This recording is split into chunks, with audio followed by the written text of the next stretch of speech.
Bueno, había comentado en el vídeo anterior que los chinos conciben el yin y el yang más en el sentido periódico que polar.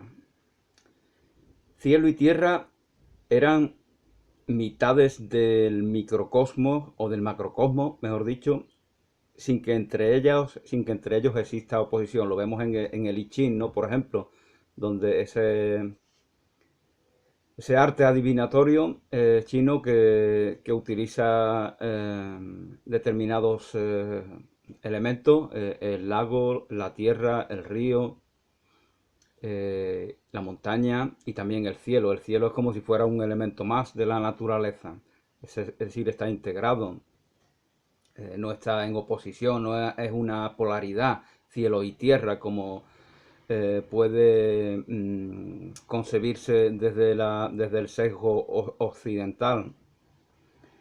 Cielo y tierra eran mitades del macrocosmos sin que entre ellos existan oposición.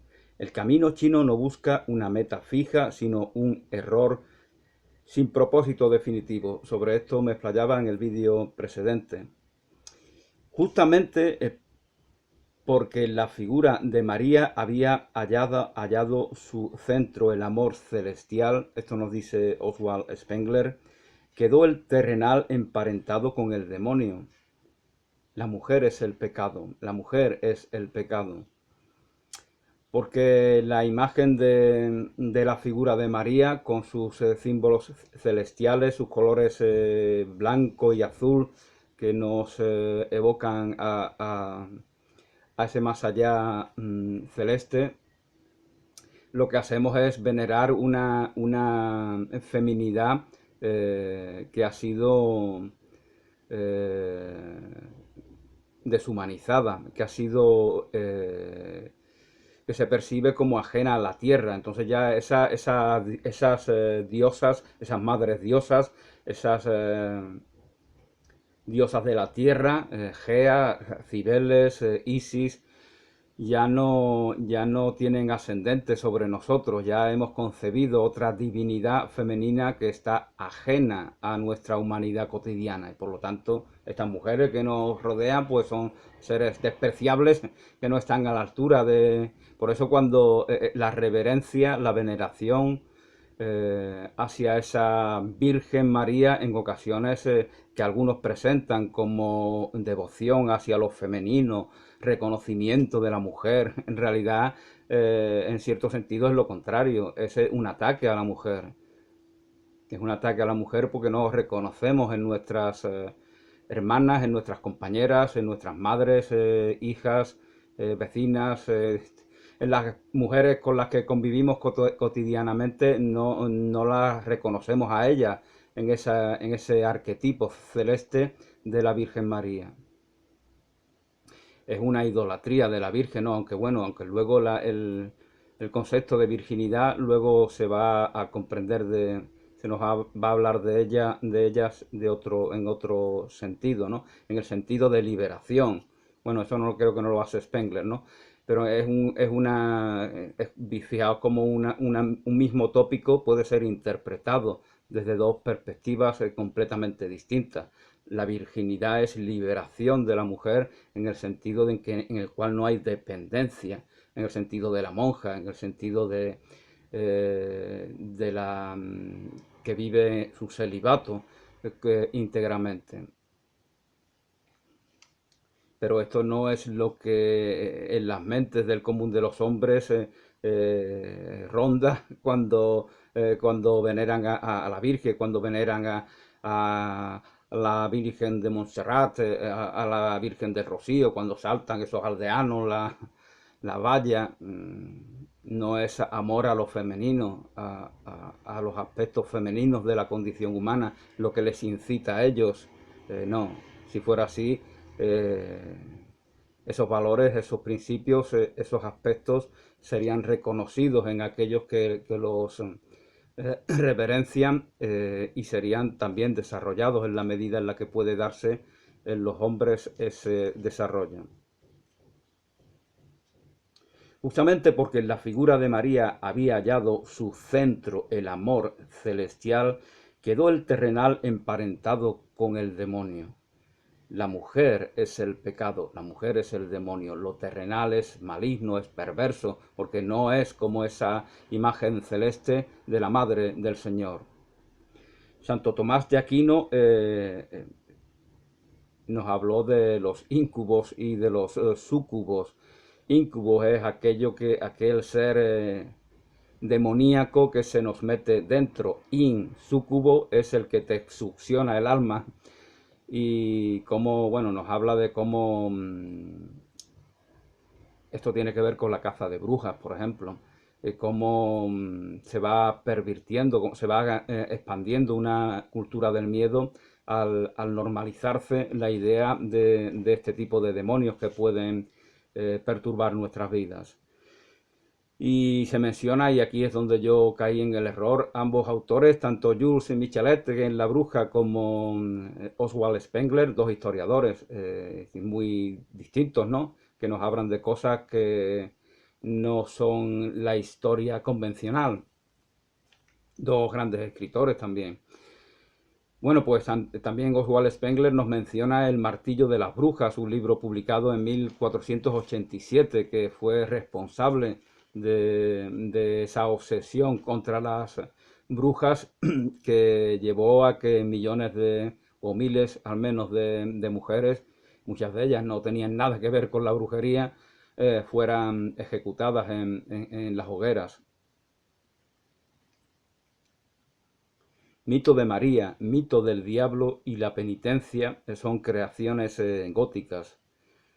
El mito de María, el mito del diablo, la penitencia, sobre la cual hablaba en el vídeo precedente, el sentido fáustico de la penitencia, hacemos penitencias porque nos reconocemos en nuestra individualidad un poder de influir en nuestra vida cotidiana, en nuestro entorno, en nuestro mundo, y por eso si no hemos ejecutado, ejercido, implementado adecuadamente ese poder reconocido en el individuo, pues tenemos que hacer penitencia para revertir ese mal uso de nuestras virtudes. Es decir, la penitencia está en relación con, con subrayar el valor del individuo.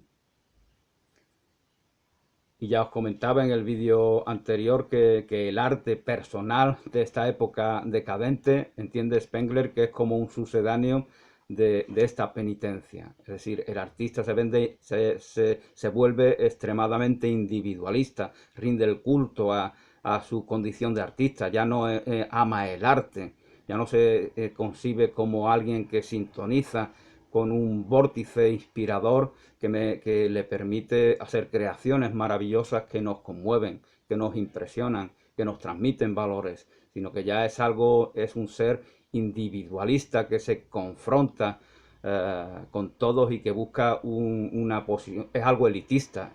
El arte contemporáneo, el arte de la vanguardia es elitista. Se ven como seres superiores que viven en una percepción, en una concesión de la vida del arte a la cual no podemos acceder el común de las personas. Y esto es un sucedáneo de esa penitencia tal como lo entiende Oswald Spengler.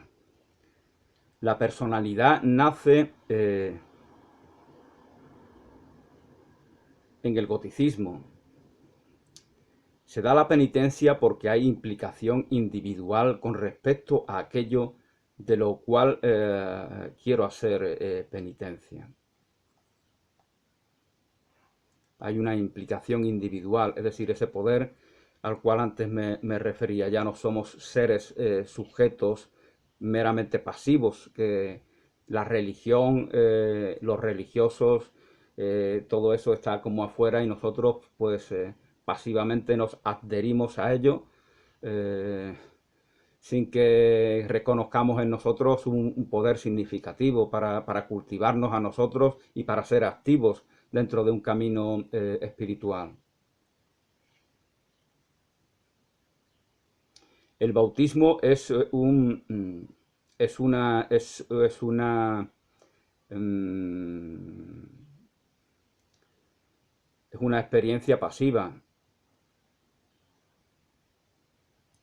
se recibe, el bautismo se recibe. La penitencia es activa. Yo hago penitencia, puede ser cualquiera, puede ser fustigarme la espalda, puede ser salir detrás de la Macarena, que la han puesto más guapa ahora, por lo visto. Eh, yo hago penitencia y la hago porque tomo esa decisión, es decir, yo hago penitencia porque yo quiero, porque entiendo que hacerla me va a proveer de algo que mejore mi camino espiritual, mi camino religioso. Se supone que esto es lo que mueve a todos y todas los que hacen penitencia, ¿no? Que en la realidad no sea así, eso ya es otra cosa. Porque, por ejemplo, las procesiones hoy en día son un espectáculo turístico.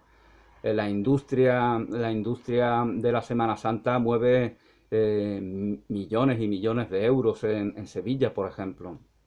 Los mantos de las vírgenes, la restauración, los pasos que se venden por toda España, desde allí, ¿no? Los cirios, los no sé qué, de las flores. Entonces, ese es un impresionante negocio.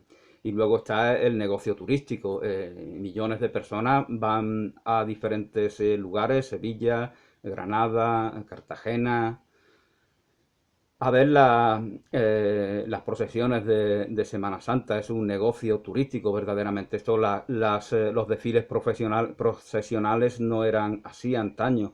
La gente no se paraba a ver. Si alguien veía los pasos era por reverencia hacia las imágenes, pero el cortejo procesional no era algo para verse, como hacen los turistas, como hacen millones de turistas hoy en día.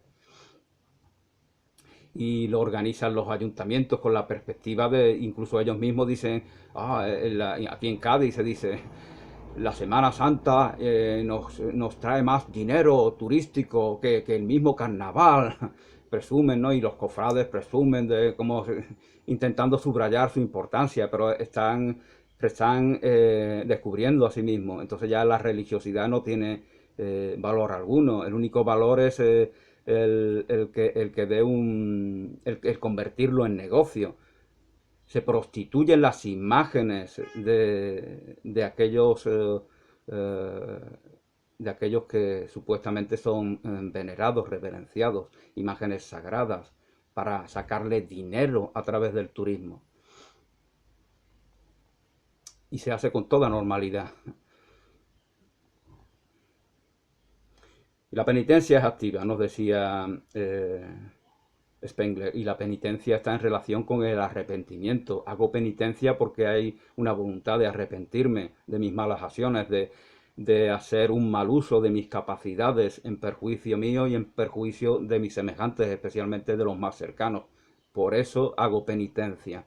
Es decir, está en relación con el arrepentirse. Arrepentíos porque el reino de Dios está cerca, tan cerca como que está en vosotros mismos. En vosotros está el reino de Dios, en vuestras relaciones y en vuestros corazones. Así nos dice Jesús de Nazaret y nos lo recuerda Tolstói, ¿no?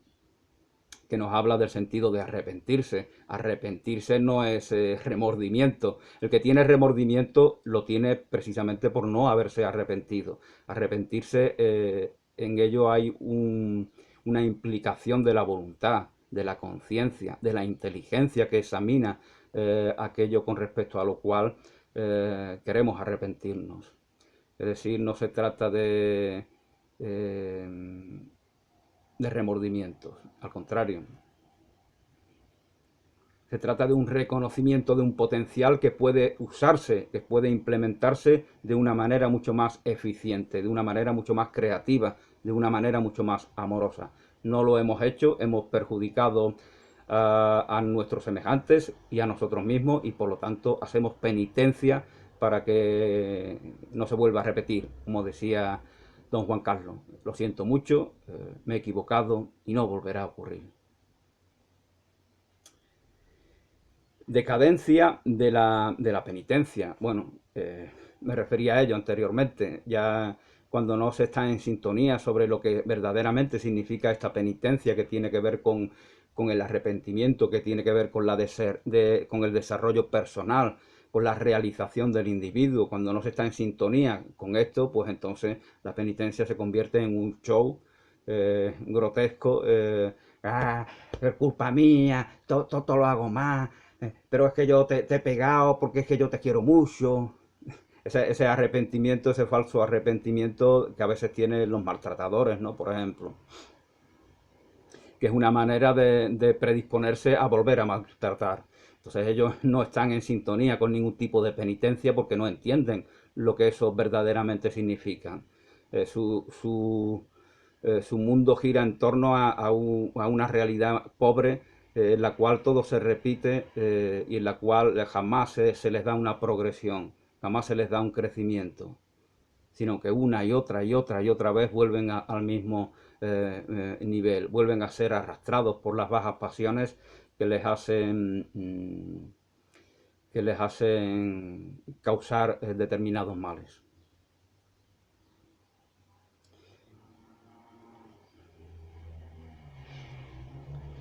Decadencia de la penitencia, imperio del demonio, mito restante tras tras la desaparición del de María. Bueno, nos intenta comentar un poco Spengler de cómo el luteranismo, que anula la imagen de María, en principio parece que eso va a ser bueno, ¿no? Parece que eso va a ser bueno, porque en el sentido en el que había una idolatría hacia una feminidad falsa, o extremadamente divina, que nos hacía despreciar lo femenino del mundo, de la tierra, de nuestras compañeras, digámoslo así.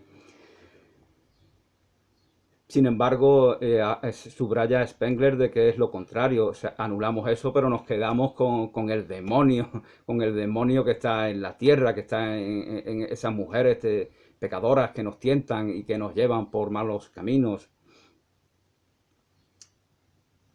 Y eso es lo que va a imperar al sustituir la veneración de la Madre de Jesús, al anularla. Y ya no hay penitencia. Creo, no conozco la religión de los protestantes, pero parece que esto de la penitencia no es algo que sea muy común en ellos.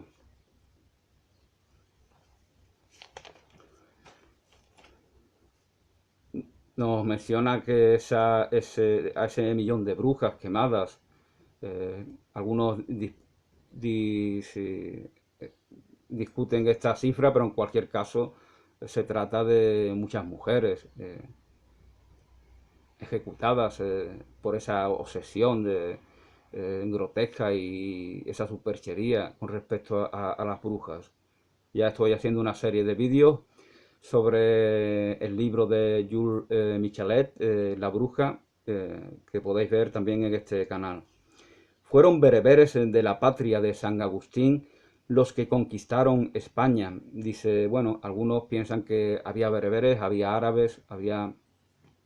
Y él entiende que eran un poco de la misma etnia del mismo San Agustín. Algunos incluso representan a San Agustín como un hombre muy moreno, casi de raza negra. Verdaderamente era un africano. Era de un lugar muy cercano al que era, por ejemplo, Albert Camus, a pesar que Albert Camus pues tenía esa nacionalidad francesa, porque toda su ascendencia era de Francia, o también de España, que tenía algún familiar de este país.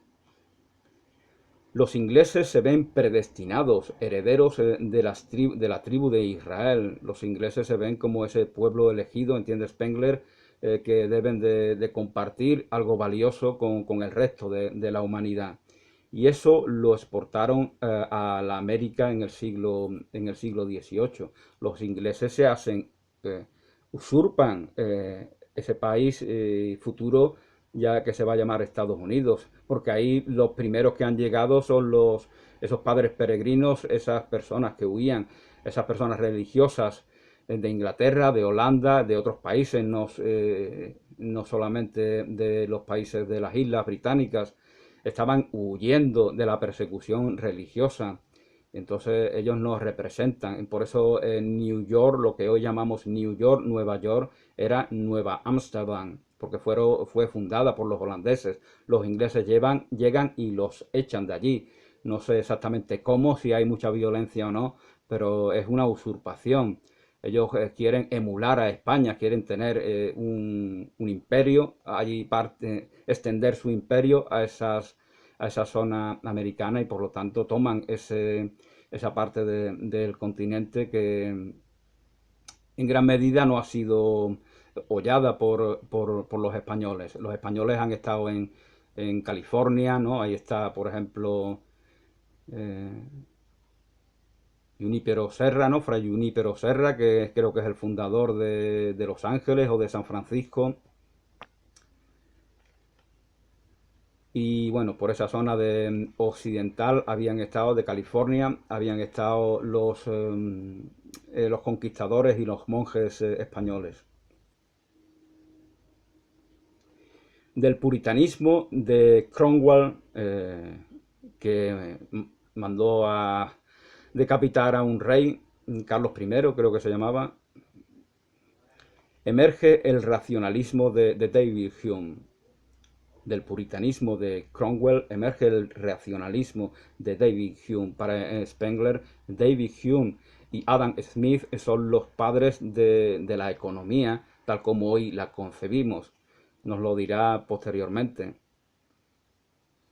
Lo imposible de comprender queda desvalorizado. Lo imposible de comprender queda desvalorizado. El misterio, el enigma, todo aquello que tiene que ver con los sentimientos, que tiene que ver con la intuición, que tiene que ver con el sino, pues intenta inconscientemente pensadores como David Hume y los ilustradores franceses que van a estar influidos por él, los ilustrados franceses como Rousseau, todo ello, como os comentaba, intenta de concebirse como si tales cosas no existieran. Intenta de que todo sea explicado a través analíticamente, a través del intelecto. Pero esto es una gran mentira, ¿no? Porque nos enamoramos, por ejemplo, y no buscamos una explicación racional a aquello que forma parte de ese sentimiento que nos hace tener atracción hacia tal persona, por ejemplo.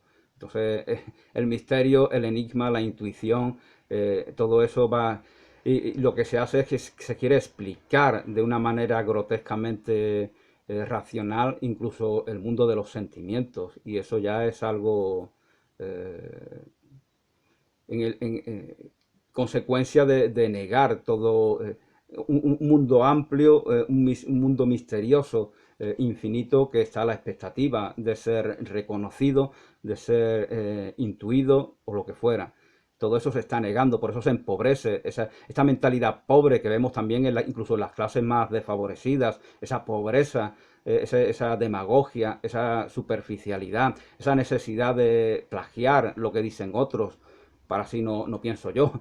Lo paradójico es que todo se reduce al pensamiento y como no se tiene valoración de tal pensamiento, de tal capacidad intelectual, pues se limita, gran parte de las personas se limitan a plagiar, a emular lo que otros hacen. Entonces ya es la dictadura del número, no la dictadura de lo que verdaderamente consideramos valioso.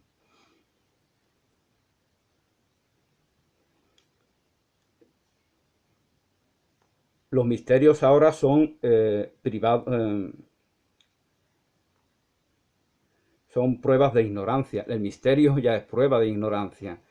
Eh, Se relaciona lo misterioso, lo enigmático, aquello que no podemos compartir a través de la palabra hablada de manera muy explícita. Todo ello no es más que ignorancia, superchería, fanatismo, y a ello se les reduce.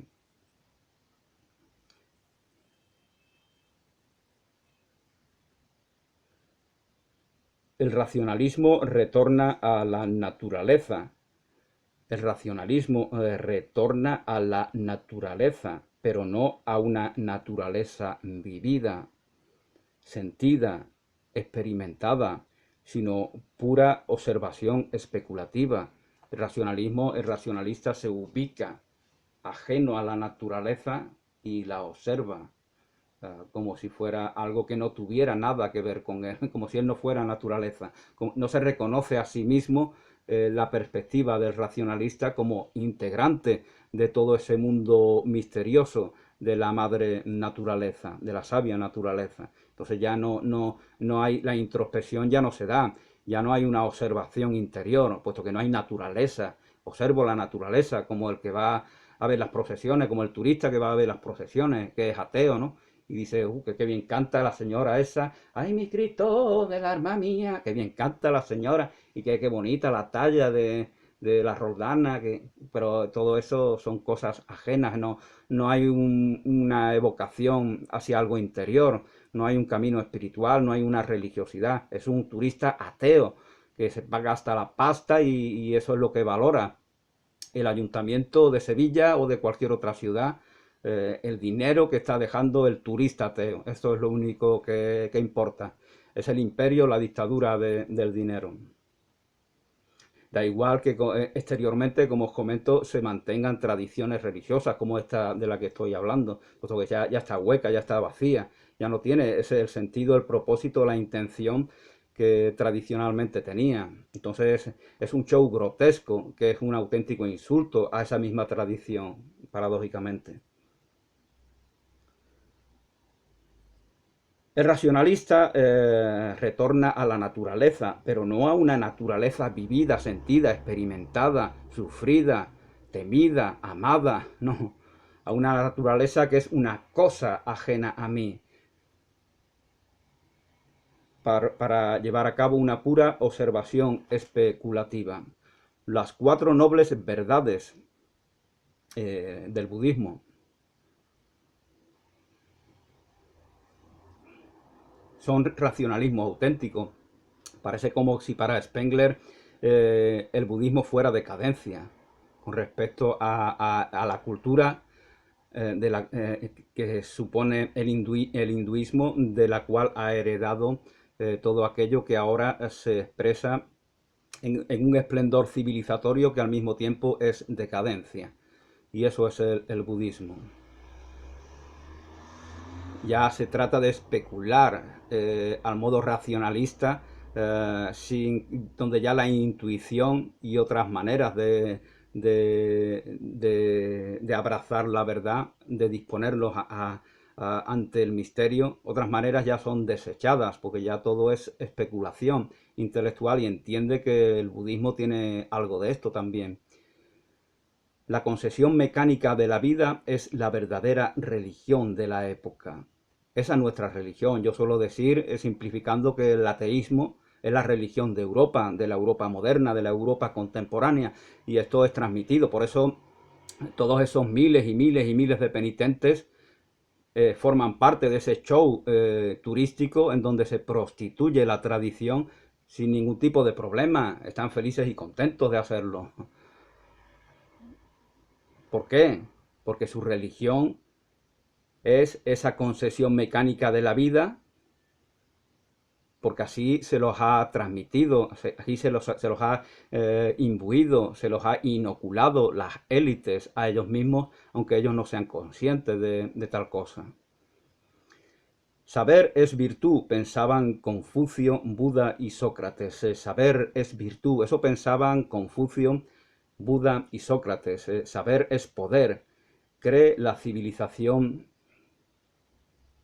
eurocéntrica, europeo-americana, porque América del Norte no es más que una proyección de Occidente.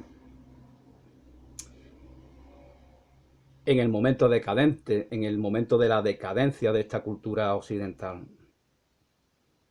Me comentaba justamente un joven norteamericano hace años, uno de estos mormones que vienen por Europa evangelizando, ¿no? Haciendo ese ministerio de su religión, que él le atraía a Europa porque su país era muy infantil, y lo decía él mismo, todo esa, y no se avergüenza de serlo, ¿no? Esos shows, esos gritos que pegan, todo eso, hay norteamericanos que son los primeros en los que lo sufren, porque no son así, porque en Estados Unidos es un país muy variado, muy diverso, con personas de todo tipo de origen, de todo tipo de cultura, de todo tipo de formas de comportarse, pero desgraciadamente se impone, de ahí la decadencia, esa superficialidad, esa conducta plagiaria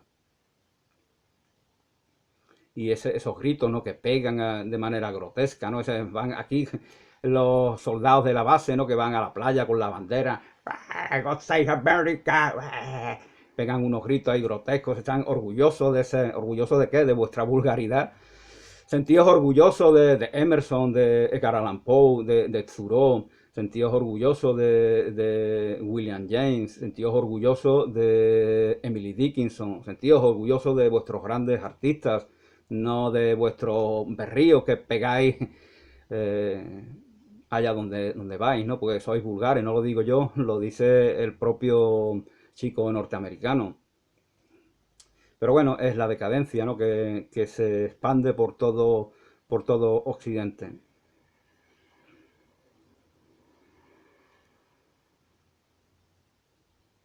El mal del gueto, nos habla del mal del gueto. ¿El gueto qué es? El gueto es la gente, un colectivo de personas, gueto viene de la lengua hebrea, si no me equivoco, eh, que se aísla y que no se integra en la comunidad. Pero no es más que un giro de tuerca sobre un mal que ya se da en la urbe. La urbe se aísla de la naturaleza, se aísla de los ciclos de nuestro planeta, del contacto con la flora, con la fauna. eh, y el gueto dentro de esa urbe pues es un aislamiento aún más acentuado, es decir, es lo mismo llevado a un extremo. El mal del gueto, que se aísla, entonces ya se va confrontando, ¿no? Por eso esos odios que se tienen hacia los judíos, por ejemplo, eh, al verlos en un barrio aislado, ¿no? Por no mencionar a los judíos, ¿no? Por ejemplo, los católicos en Belfast. Yo vi ese barrio, ahí en Belfast había al menos un barrio donde vivían los católicos, e incluso había una valla en torno al barrio y había una entrada, ¿no? Y las calles casi vacías, ¿no? Porque se supone que es peligroso andar por ahí, ¿no? Entonces, el ver eso ahí para los protestantes les incita aversión, les incita, estos son distintos, a pesar de que son como ellos, ¿no? Es la misma raza, es la misma cultura, solo que unos son católicos y otros son protestantes, ¿no? Pero son cristianos los unos y los otros, ¿no? Los que continúen siendo cristianos, porque muchos serán ya ateos, como desgraciadamente acontece por esto de la religión del ateísmo a la cual me refería anteriormente. Pero el verlos ahí aislados, pues acentúa ese odio que unos y otros se tienen. El mal del gueto. El gueto es vida estática que no fluye, vida estática que no fluye. Todo fluye, decía Heráclito, que tanto venera Spengler. Y esto se da también en la civilización, en la cultura, mejor dicho. En la cultura todo fluye, en la civilización ya todo se vuelve más estático. De hecho, el Estado tiene algo de estático. Estado estático tiene una etimología común. Lo que pasa es que Spengler subraya algo positivo del Estado. Necesitamos de cierta estaticidad para desarrollarlo, como la planta. La planta está quieta. Nosotros tenemos algo de vegetal también y necesitamos asentarnos física o emocional o psicológicamente, asentarnos, anclarnos para poder desarrollarnos como hace la planta. Necesitamos ser receptores tal como la planta es receptora de la luz y de la fuerza de la tierra, de la energía vital de la naturaleza, para que su esplendor, para que la flor florezca y su belleza y su perfume, es un acto de realización de la flor y nosotros tenemos algo de eso también. De ahí el valor, el propósito, el rol, la función que cumple la necesidad de estar en un estado. sea en el sentido psicológico o sea en el sentido político. Lo femenino está más adherido a la tierra, lo femenino está más eh, adherido a la tierra, al elemento cósmico. Cósmico no es, no, cuando menciona cosmos, Spengler no se refiere al universo infinito, ¿no? Sino al orden natural. Al orden natural en nuestro planeta, a los equilibrios, a los ciclos. Eso es el cosmos. Y lo femenino está más adherido, más sintoniza con mayor facilidad con ello, con la tierra, con el elemento cósmico. Lo masculino es más libre, lo masculino tiene menos de estático, menos de vegetal, menos de sedentario.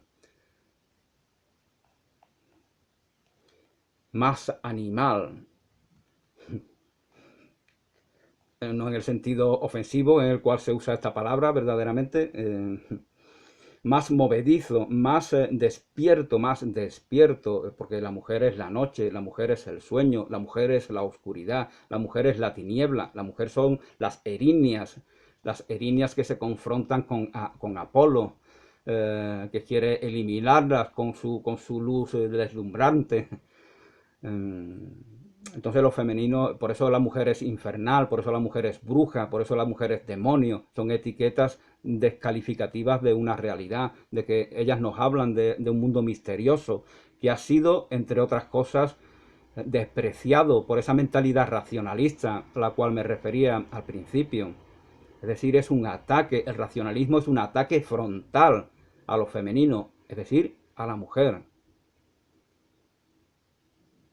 Lo femenino está más arraigado en la tierra, al elemento cósmico. Lo masculino es más libre, más animal, más movedizo, más despierto. Despierto en el sentido de hacer uso de las capacidades intelectuales. Es un despertar que tiene, es un despertar que se opone a lo onírico, por ejemplo, que se opone al sueño, que se opone en cierto sentido al misterio, pero que cumple también su función, su propósito. Por eso cuando nos limitamos a ese discernimiento intelectual, a veces nos parecen que determinadas mujeres son tontas, ¿no? Porque no piensan, no magnifican ese discernimiento y no tienen ningún rubor en decir algo evidente, en decir algo superficial, sencillo. Entonces, al cerebro cuadrado les choca y les parece que la mujer es inferior, al menos en ese sentido. Más tenso, el hombre es más tenso, lo vemos los niños pequeños incluso, ¿no? Como el niño pues suele moverse más, salta, se sube en las mesas y la niña pues está más quietecita, más... Eso no tiene nada que ver con un elemento cultural de determinado pueblo, de determinada tradición, sino que hay algo que verdaderamente, hay algo genético, hay algo biológico, hay algo esencial que determina que el niño y que la niña se comporten de formas distintas. Y Spengler lo define con lo vegetal. En la mujer, en lo femenino, está la receptividad vegetal. En el hombre, en lo masculino, está la tensión, el movimiento animal. Animal, que eres un animal. ¿A qué hombre no nos ha dicho alguna vez alguna mujer tal insulto? Bueno, pues por el momento lo dejo aquí. Ya seguiré hablando de esta gran obra de Oswald Spengler. Gracias y hasta pronto.